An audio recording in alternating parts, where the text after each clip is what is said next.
The Accra Central Church, where the annual youth event was in full session, stood at the center of the city. The air was filled with the sweet scents of blooming hibiscus flowers and the uplifting melodies of gospel choirs. Among the crowd, Lisa stood with her friends, her eyes scanning the vibrant gathering. She had always been a dreamer, believing in the magic of love and the power of destiny.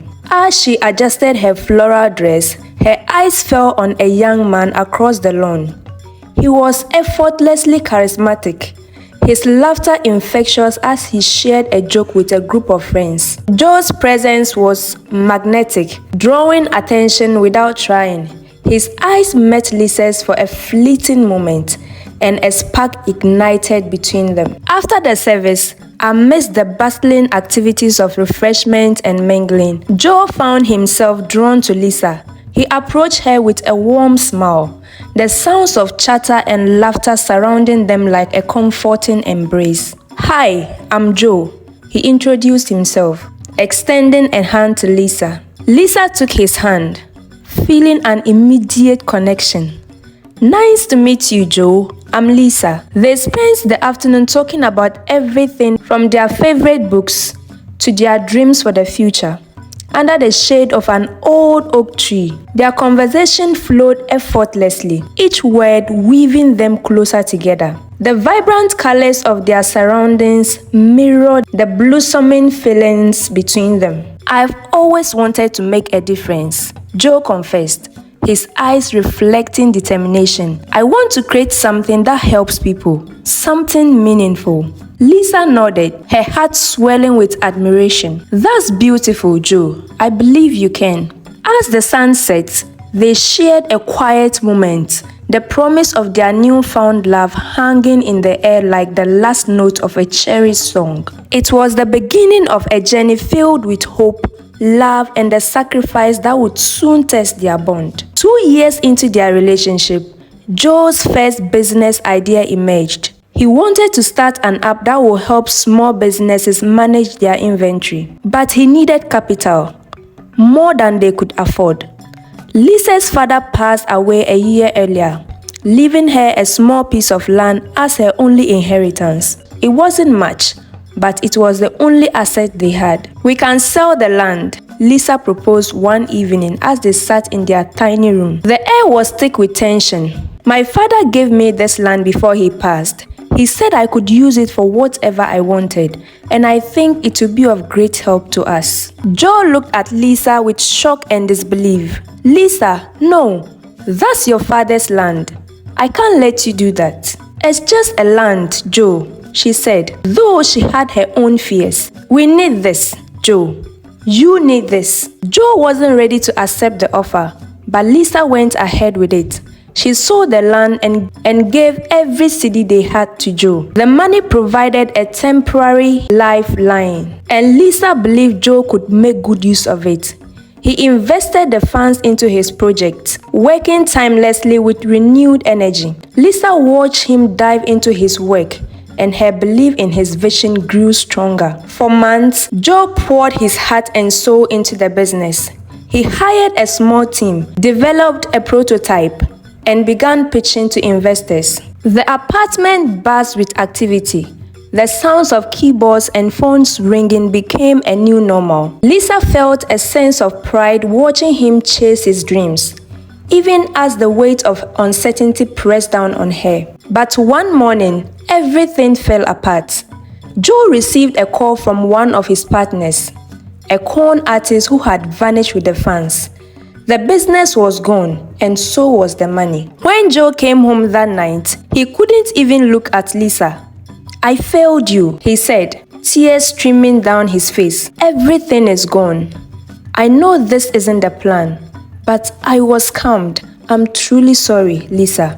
Lisa hugged him tightly, her own tears threatening to spill. "We'll figure something out," she said, though her heart felt like it was breaking. That was their best chance, but now it was gone. Following the failed business venture, Joe went into depression. Days turned into weeks as he spent months blaming himself for their predicament. The apartment, once filled with hope and plans, now felt like a cage of sorrow. Meanwhile, Lisa picked up the pieces. She started working extra shifts at her mother's bakery, waking up at 4 a.m. every day and returning late at night. She paid the rent, bought groceries, and even managed to save a little for Joe's transportation to job interviews. Because of this, Lisa could not even afford to take care of herself, to look good, or even chase her dreams. She put everything concerning her on hold. There were nights when she would come home to find Joe still sitting in the same spot she left him in the morning. His presence always reminded her of their dreams, their lost dreams. She got angry just by looking at Joe and the fact that he was refusing to grow past that failure and try something new. But she held back her frustration, telling herself that maybe he just needed time. But time was dragged on, and Joe's failure began to take a toll on him and their relationship. Friends and family, once supportive, started to show concern. "Lisa, he's holding you back," her best friend Amina said one day. "You are young and beautiful, and you are smart. You deserve better." Amina, a fiercely independent woman with dreams of her own, had always admired Lisa's dedication, but couldn't understand why she stayed. She had her own story of pursuing passion despite obstacles, which made her worry about Lisa's diminishing spirit. But Lisa refused to listen.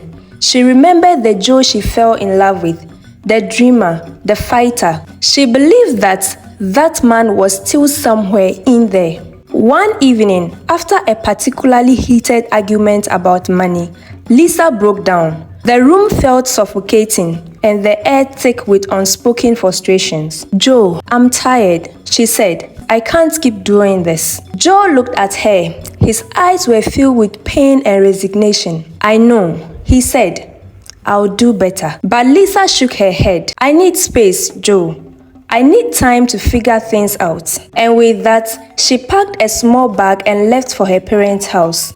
As she walked away, she felt a mixture of guilt and relief. She loved Joe, but she didn't know how much longer she could go on like this. While staying at her parents' modest home, Lisa met Kwame, a successful architect. Kwame was everything Joe wasn't. He was stable, confident, and financially secure. The spacious garden of her parents' house was a new environment for Lisa, one filled with blooming flowers and the gentle hum of everyday life. Kwame treated her with kindness and respect, and for the first time, Lisa felt seen. Kwame, who had built his career from ground up, understood the struggles of starting over. His own past was marked by perseverance, making his support for Lisa both genuine and heartfelt. But her heart was still tied to Joe.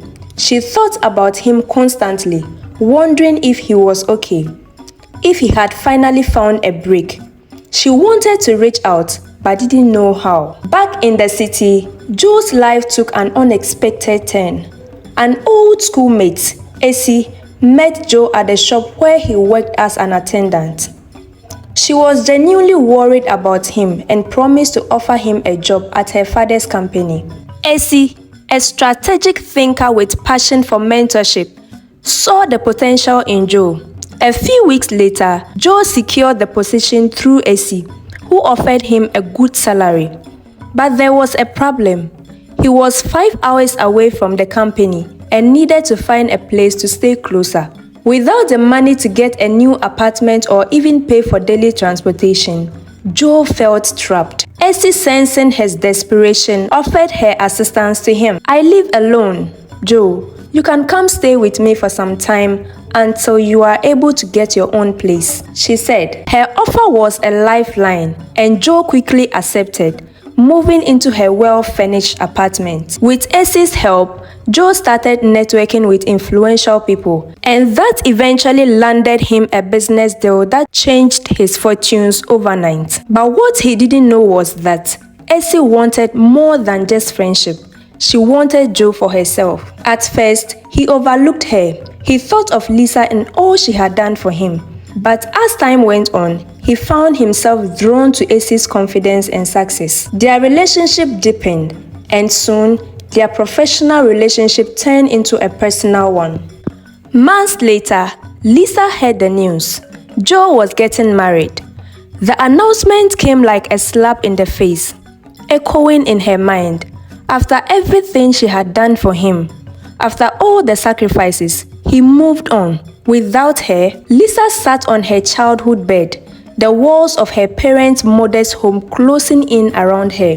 The room was filled with the comforting scent of home-cooked meals and the faint hum of evening routines. She held her phone tightly in her hand and the screen showing the message she just read.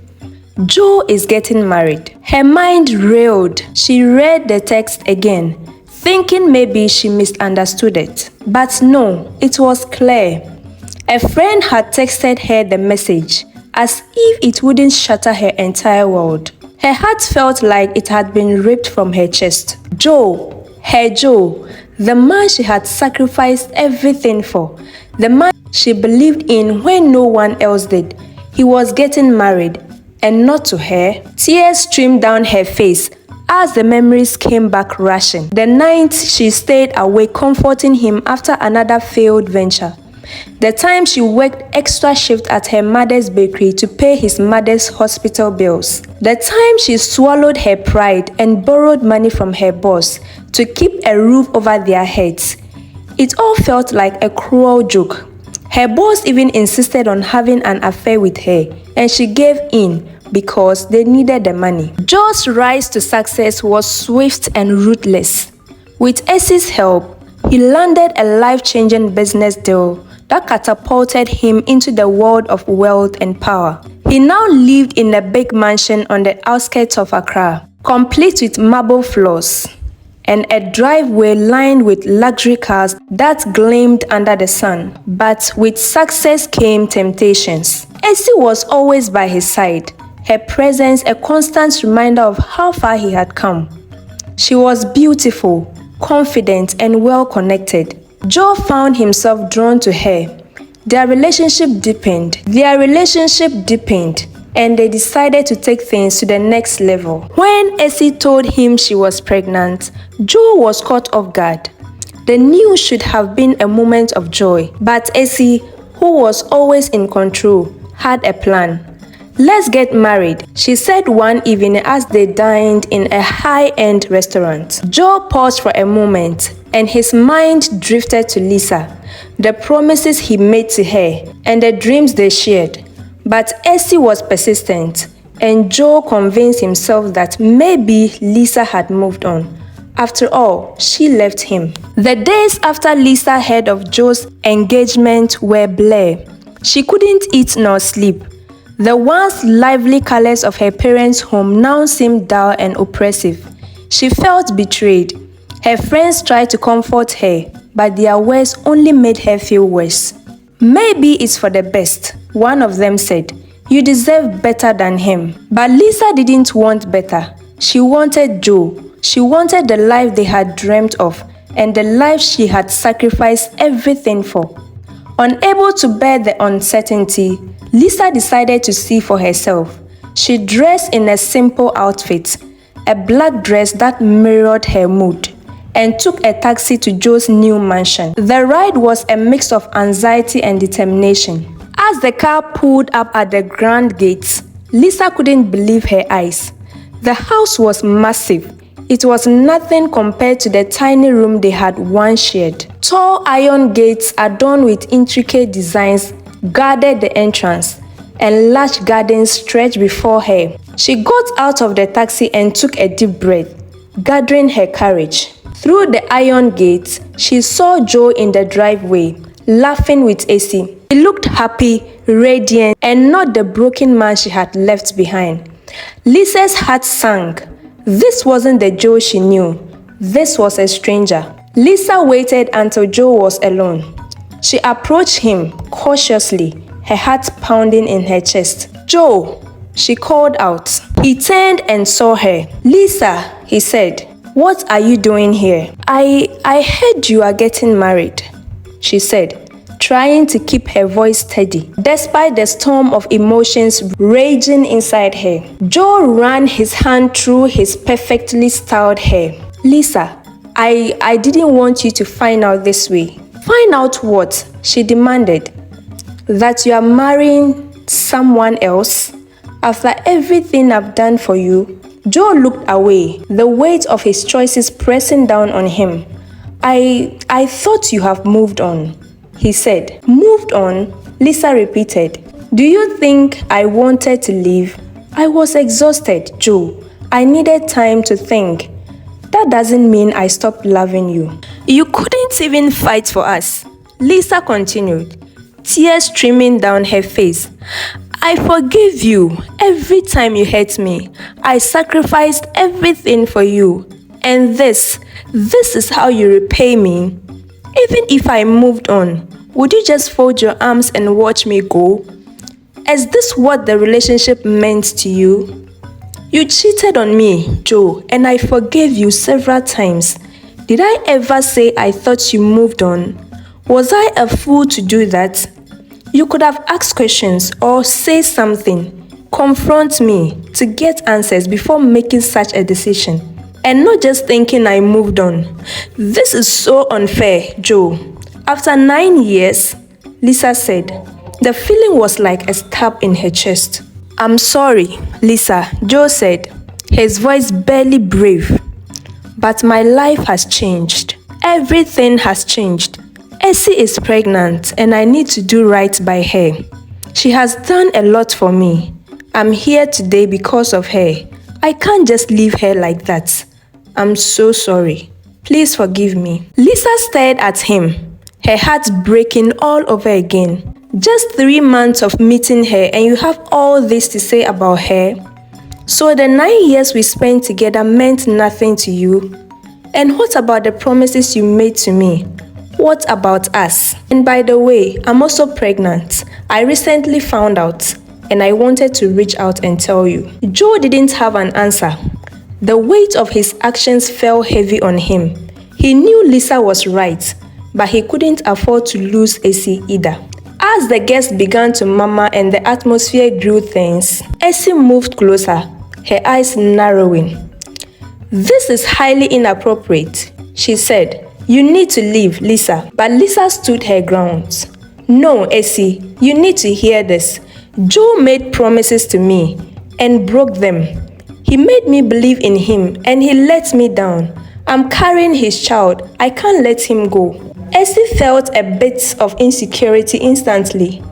You can talk about this with Joe later, Essie said. For now, I have some guests and you are creating a scene. You need to leave. Joe added, you have to leave, okay? Our guests are waiting and you are embarrassing me, please. That's not my concern, Lisa said. What matters is that you hurt me and now you are marrying someone else without even considering the life we could have had. Lisa went closer to Joe and whispered something into his ears. It's either me or no one. And with that, she left. Joe looked scared because of her words, and Essie looked like she wanted to know what Lisa said. But Joe held her hand and said, I'm sorry, Essie. We can go on with the program. Determined to confront Joe one last time, Lisa decided to attend the wedding. She couldn't let him move on without understanding the depth of her pain. On the day of the wedding, she dressed in black and arrived at the mansion uninvited. The sight of the lavish decorations, the guests in their finest attire, and the happy couple made her stomach burn. The grand estate was alive with vibrant colors and the soft melodies of a live band. Guests mingled, their laughter and chatter creating a festive atmosphere that felt miles away from Lisa's pain. The mansion was a sea of gold and white, dazzling under the evening light. The lush garden was filled with beautifully dressed guests, their laughter and chatter mingling with the soft melody of the live band. It was supposed to be the happiest day of Joe's life, a day that symbolized his transformation from a struggling dreamer to a successful man with everything at his feet. But amidst the joy, Lisa stood outside the gate of the grand estate, her heart pounding with rage and sorrow. She held her handbag tightly, her mind swelled with memories of the years she had given to Joe. The sacrifices, the sleepless nights, the relentless hope. Inside that mansion, he was celebrating with another woman on her birthday, with the wedding colors they had once dreamt of and the intimate ceremony they had once planned together. Lisa's heart ached, but her mind was clear. She wasn't there to beg anymore. She wasn't here to plead for Joe's love. She was here to make him understand the weight of his betrayal. Earlier that day, Lisa had spent hours pacing in her childhood bedroom. The room was small with posters of old movies on the walls and the lingering scent of her mother's cooking from breakfast. Her mind has been filled with emotions, anger and heartbreak, the overwhelming need for closure. She couldn't shake the image of Joe standing at the altar with another woman, smiling the same way he used to smile at her. She thought about how much she endured for him, the nights she cried herself to sleep while he chased his impossible dreams, the insults she endured from friends and family for staying with a man who by all accounts was going nowhere. The time she sold her only inheritance to support him, and now he was throwing it all away, as if it meant nothing to him. Her emotions bubbled over into a single terrifying thought. If I can't be part of his new life, then no one will. She grabbed a lighter and a small bottle of kerosene. Her hands trembled as she packed them into her handbag, but her decision was firm. The decision weighed heavily on her, but she knew she couldn't let Joe move on without understanding her pain. As Lisa stood by the mansion gate that evening, she watched as the guests laughed and took pictures, and their joy reminded her of everything she had lost. She went past the distracted guests, blending in with the crowds. Her simple black dress didn't draw much attention, and most people assumed she was just another guest. She moved through the house quietly. The smell of fresh roses filled the air, and the waiters in crisp uniform carried trays of champagne. Lisa felt sad for a moment, but it was quickly swallowed by anger. She made her way to a corner of the living room, where thick velvet curtains hung on the window. Her heart raced as she reached into her handbag, pulling out the bottle of kerosene, poured it quickly and silently, soaking the heavy fabric. The texture of the fabric was rough against her fingertip. The voices of the guests outside grew louder as the ceremony was about to begin. Lisa struck the lighter, and the small flame flickered for a moment before catching the kerosene-soaked curtains. Within seconds, the flames roared to life, consuming the fabric and licking at the walls. Lisa stepped back, her heart pounding. For a moment, she felt a sick sense of satisfaction. But as the fire began to spread, panic erupted. The guests screamed as smoke billowed into the air. Alarms blared and the chaos unfolded. The smell of burning fabric filled her nostrils, mixing with the scent of roses that now turned to ash. Joe had just stepped out onto the balcony with AC when he saw the flames. His heart dropped. He watched the fire spread through the mansion. Guests were running and some jumping over the walls in desperation. AC held his arm, screaming in terror. "Call the fire department," someone shouted. Joe's mind was spinning, but amidst the chaos, he saw Lisa standing near the gate, her face illuminated by the orange glow of the fire.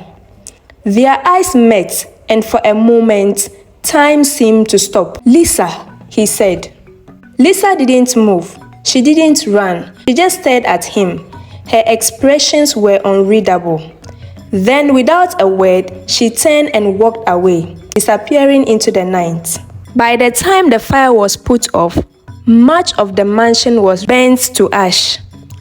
The once grand estate now lay in ruins. Joe stood in the rubble.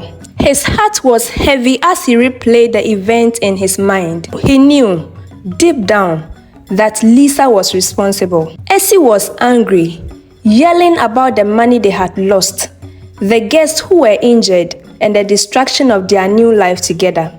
But Joe barely heard her. All he could think about was Lisa, the woman who had once given him everything and whom he had cast aside. For the first time, Joe truly understood the depth of her pain. And for the first time, he questioned everything he had done. Joe sat in the ruins of what was supposed to be his dream home, the early morning light casting long shadows over the wreckage. The smell of burnt wood and melted decorations still lingered in the air. Around him, workers moved up and down, trying to recover what they could. But Joe didn't notice them. His mind was elsewhere. His mind was on Lisa. He replayed every moment of their relationship in his mind, from the first time they met to the sacrifices she had made for him. He remembered her laughter, her unwavering belief in him, and the tears she cried when he disappointed her. And now he understood the depth of her pain. He had built his success on the foundation of her love and sacrifice, only to throw it all away for a fleeting comfort and ambition. Lisa walked aimlessly through the city, with her eyes swollen from tears. The once vibrant streets of Accra now felt like a lot of memories and regrets. She hadn't stayed to see what happened after the fire. She didn't need to. She already knew what she had done. Her mind raced with conflicting emotions. A part of her felt vindicated. Joe had hurt her deeply, and now he knew what it meant to lose everything. But another part of her felt empty. She had let her pain consume her, and now she didn't know who she was anymore. She wandered until she found herself at the beach. For the first time in years, she felt truly alone. 2 weeks later, Joe found Lisa at her mother's bakery. The warm, inviting scent of freshly baked bread and pastries enveloped the space. She was standing behind the counter, her hair tied back and her face weary but calm. The simple surroundings highlighted her strength and resilience. When she saw him, she froze. He looked different. He looked humble and broken. The vibrant eyes that once sparkled with ambition now held the weight of regret. "Lisa," he began, "I'm sorry." She stared at him. Her expressions were unreadable. "Sorry for what, Joe?" "For everything," he said, stepping closer. "For taking you for granted, for not fighting for us, and for hurting you." Lisa let out a bitter laugh. "It's too late for apologies, Joe. You made your choice." "I know," he said, "and I'll regret it for the rest of my life. I need you to know that I was wrong about everything." For a moment, neither of them spoke. The air between them was thick with the unspoken words, with years of love, pain, and loss. Finally, Lisa shook her head. "Joe, I gave you everything," she said, "and you threw it away. You made me feel like I was nothing." "I know," Joe said, "and I'll carry that guilt forever. But I want you to know that I'll never forget what you did for me. You were the best thing that happened to me, Lisa. I'm sorry." Lisa took a deep breath with a heavy heart. "Joe, I loved you more than anything. But love isn't enough. You broke me, and now I have to put myself back together." Joe nodded. He knew she was right. He had lost her, and there was no going back. As he turned to leave, Lisa called out to him one last time. "Joe!" He stopped and looked at her. "Make sure you treat her better than you treated me," she said. Joe nodded. He was unable to speak, and with that, he walked out of the bakery, leaving Lisa behind for the last time. The fire destroyed more than just a house. It destroyed the illusions they both held. For Lisa, it was a painful but necessary step towards reclaiming her own identity. She realized that she could no longer define herself by the sacrifices she has made for others. She decided to focus on her dreams, going back to school and eventually starting her own business. For Joe, the fire was a harsh wake-up call. He had gained the world, but lost the one person who truly believed in him. Though he married Essie and tried to build a life with her, he never found the same depth of connection he had with Lisa. The guilt of his actions stayed with him, a constant reminder of what he had lost. Years later, Lisa stood in the bustling market square of Accra, handing out flyers for her new bakery. The vibrant colors of the stalls, the lively chatters of vendors and customers, and the rich aromas of spices and baked goods filled the air. She had built her bakery from the ground up, using everything she had learned from her mother. The sign above the door read, "Lisa's Haven." It was a small but thriving business, and Lisa felt a sense of pride she hadn't felt in years. As she turned to greet a customer, she caught a glimpse of a familiar face in the crowd, Joe. He was older now, with lines of regret on his face. Their eyes met briefly, and for a moment, the world seemed to pause. But neither of them said anything. Joe gave her a small nod, and Lisa returned it before turning back to her work. They had both moved on, but the lessons of their past would stay with them forever. Some love stories don't end with happily ever after. Sometimes they end with lessons. Lessons about sacrifice, self-worth, and the importance of knowing when to let go. Lisa and Joe's story was one of heartbreak and healing, a reminder that love can inspire us but also break us if we are not careful. In the end, they both learned that the greatest love of all is the love we find within ourselves. I hope you enjoyed this story. If you did, please do well to like, share, and leave us a comment. Also, don't forget to subscribe to our channel and turn on your notification bell for more captivating stories like this.